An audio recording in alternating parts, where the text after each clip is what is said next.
Welcome back to our episode of the Great Compromise podcast. And this is not just any episode, this is our 20th episode. Woo! So we're not slowing down anytime soon. Thank you for everyone who's been listening and continue to share as we continue to grow. Today we're talking about Florida's parental rights and education law, which is commonly referred to as the Don't Say Gay law. I'm going to let Jim start us off today.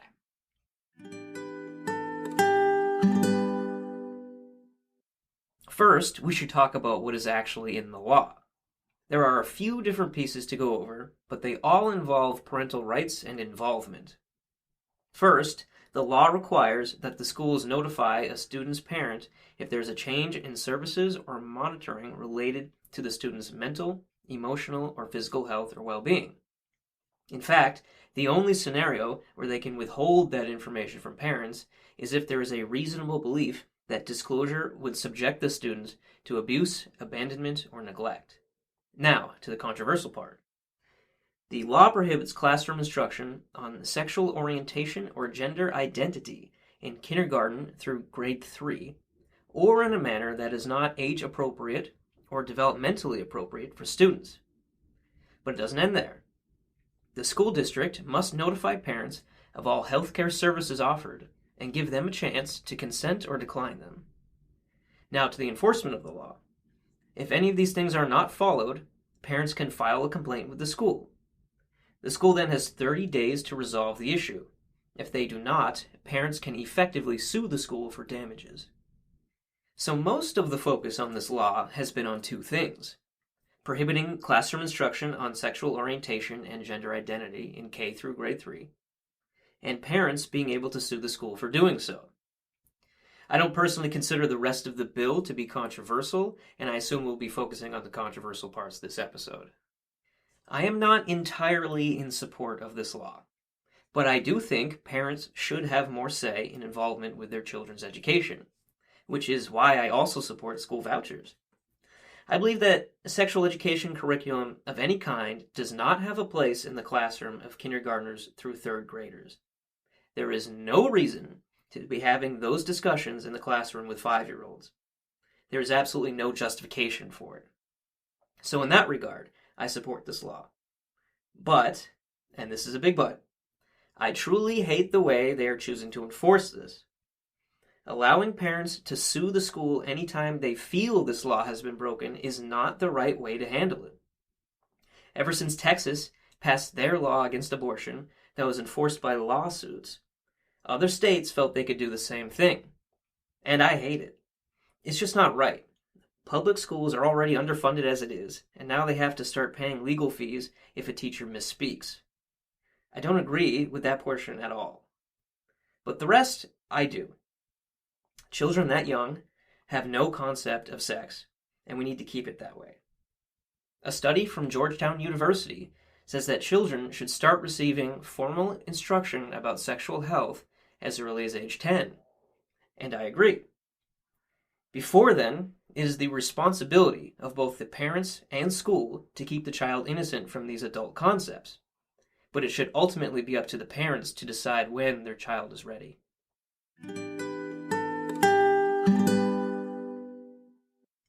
All right, there was nothing wrong with how things were being handled before. This law does not fix a problem. There was nothing to fix. Florida Education Association, the state's teachers union, states that the elementary school teachers in Florida were not teaching coursework on sexuality to begin with. Sex education has been banned in Florida, as in many other states, until the 5th grade. So this law addressed a problem that didn't exist for Florida students below the 5th grade. The concern is that there's a political wedge being created. This law wasn't made to protect children. It's instead stigmatizing gender exploration, which is, and has always been, a normal part of a child's development. If a child is assigned female at birth and identifies as female, it's okay for that child to explore things that may be considered more gender stereotypical for boys. That's normal exploration, and it needs to be okay to talk about. Personally, I can confirm this. I know a little girl who, when she was 4, paid close attention to the women in her life. She was always asking questions like, how does a girl do this?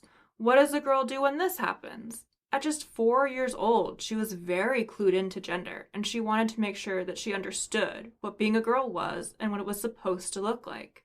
So, of course, plenty of discussions followed of girls can do a variety of things. There's not a box that you're supposed to be fitting into. Some girls wear makeup, others don't.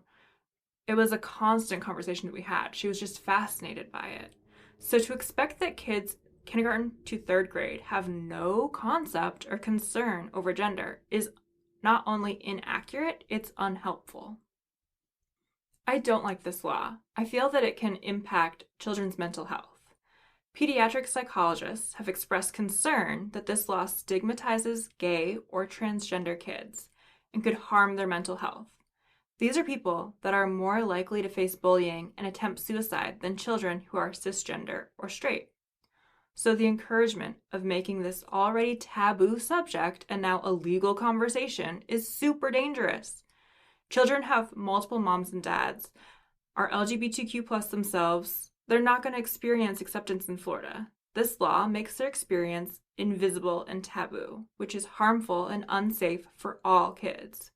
We want to create places where kids can speak openly, ask questions, and be curious. This law creates an unsafe environment for children in LGBTQ plus families. Transgender people already face greater rates of psychological distress than the general US population.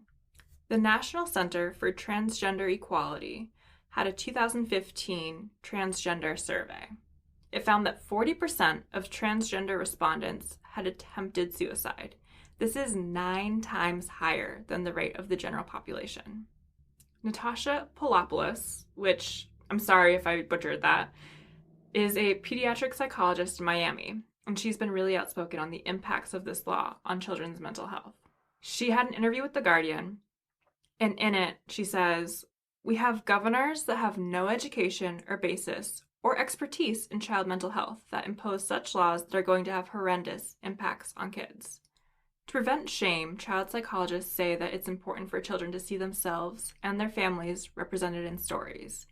For elementary school students, Natasha says this could mean using very simple language, like families look diverse. Some families only have one parent, some families have a grandparent and a mom and a dad. The simple language is by no means sexualizing children. It's simply explaining the concepts of family structure, of sexual orientation and gender identity in a very developmentally appropriate way. See, kids will see same-sex couples in public. They're going to see 2 men holding hands, and they're going to have questions. That's their nature. That's not bad. If parents think that it's not appropriate to explain this, then the other option is just not discussing things openly. And that's not a healthy way to raise a curious child. We have kids that are more likely to think they have to hide this part of themselves if it can't be talked about. What else will they need to hide? They're not going to have any kind of openness, and if something can't be discussed in school, then it stands to reason that they feel like they can't talk about it at home either. And that's just not the environment that we want for kids.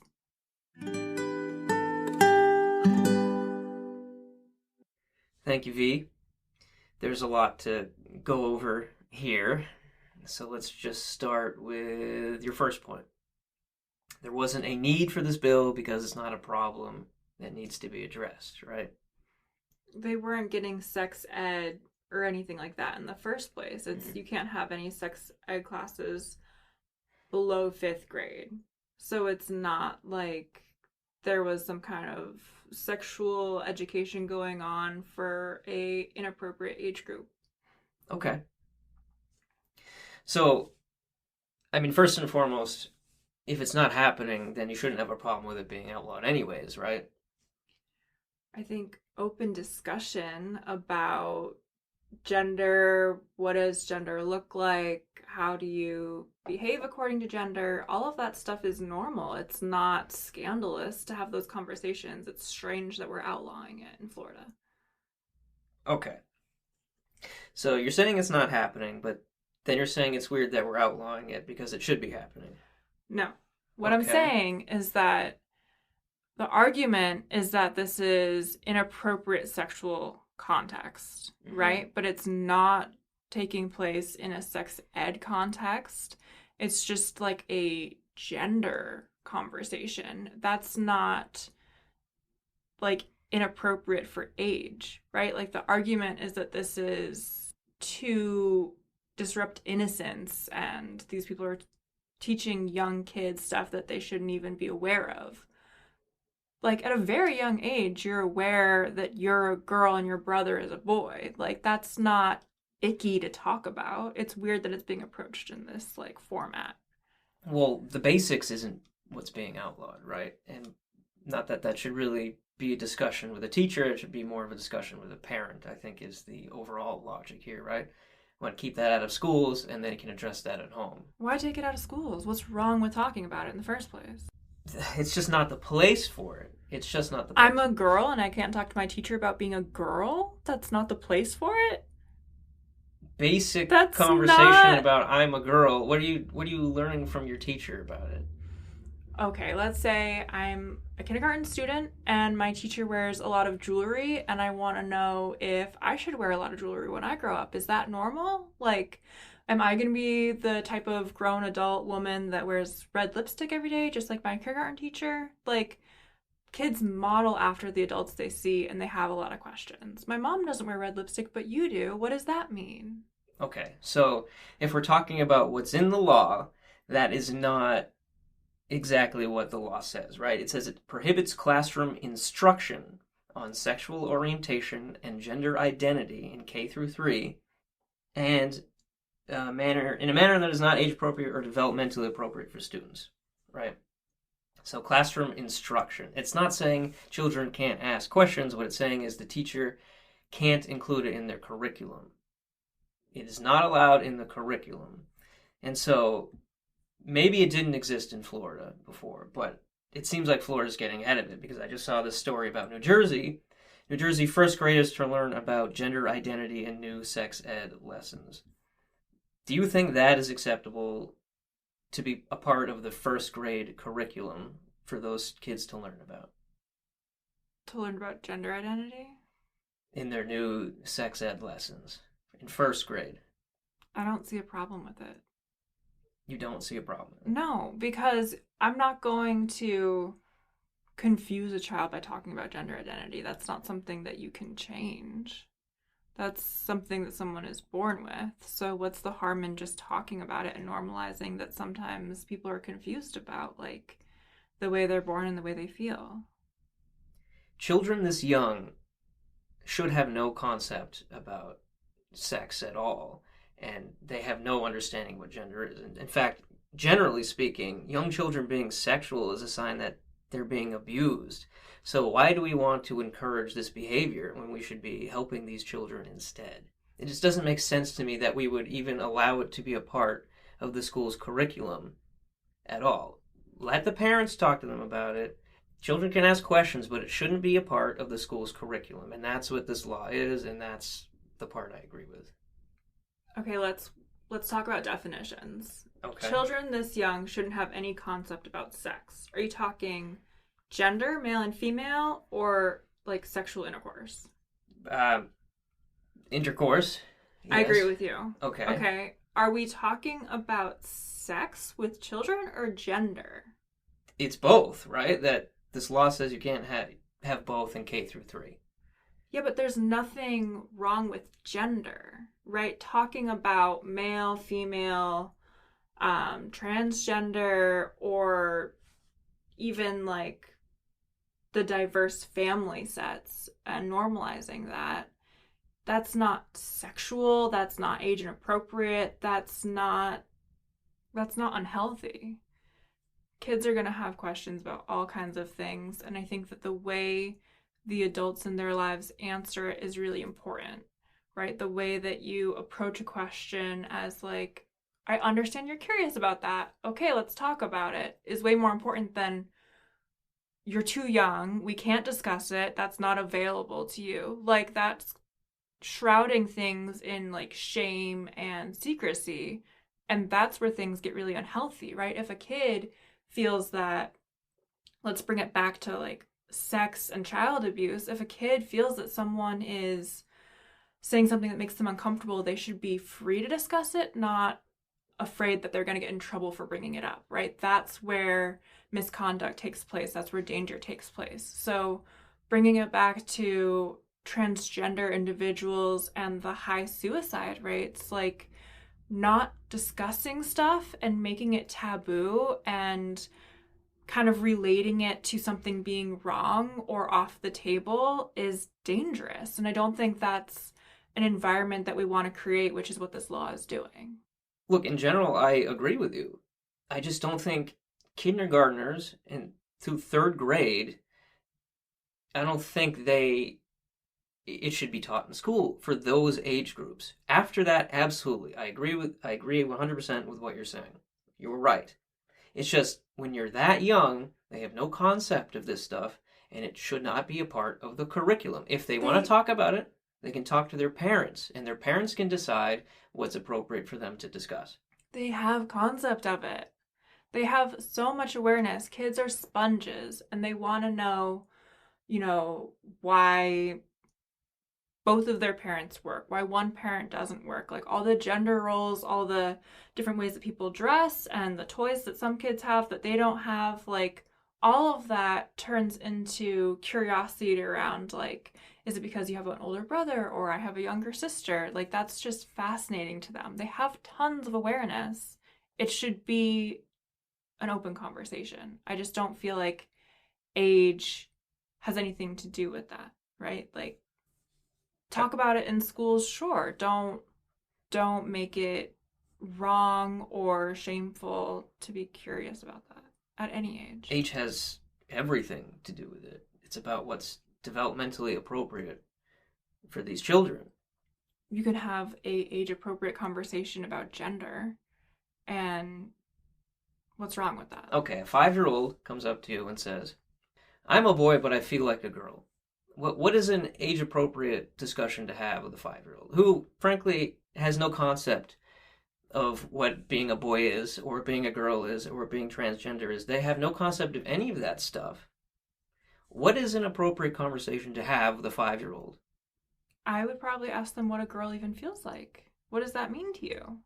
I'm not going to tell them how to feel. I'm going to open up that conversation and ask them more about what they're feeling. Okay. What this law is saying is that you can't tell the kids how to feel, right? You can't bake it into the curriculum.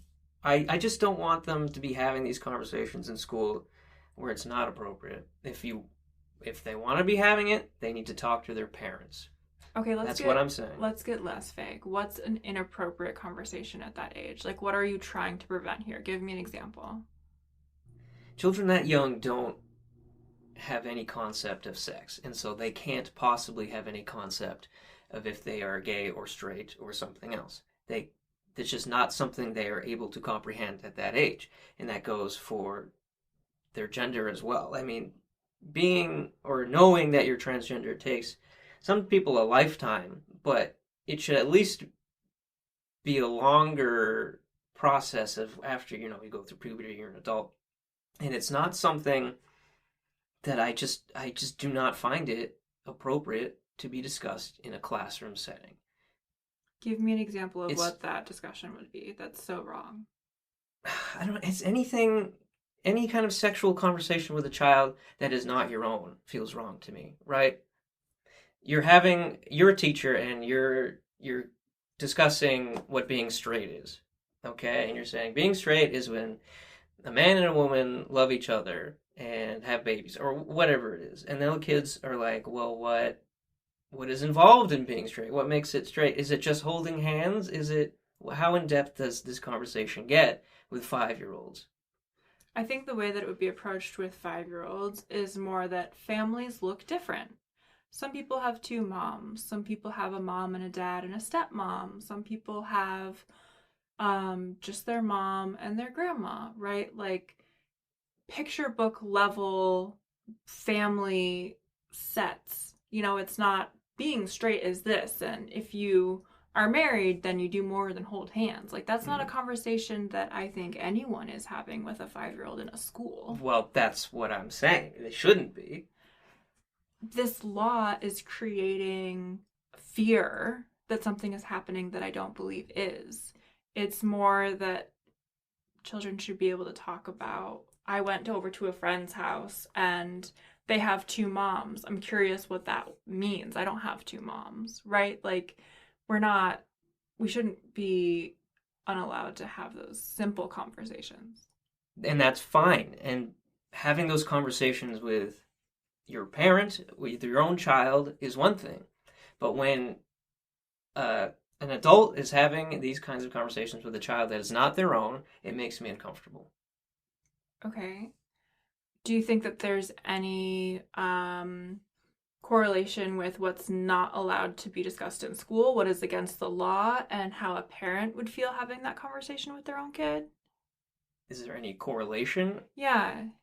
Like, do you think there's a chance that talking about gender and transgender and these different family lifestyles is out loud in a school, and now parents start to overthink it and think, okay, maybe I just can't ever talk to my kid about that until they're like a teenager, and then conversations just become taboo?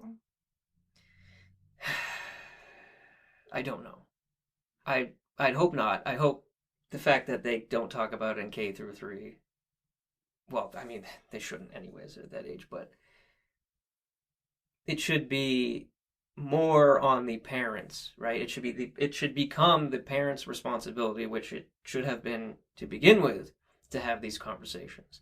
They shouldn't be relying on the schools. It is the parents' responsibility to be teaching their children about these things.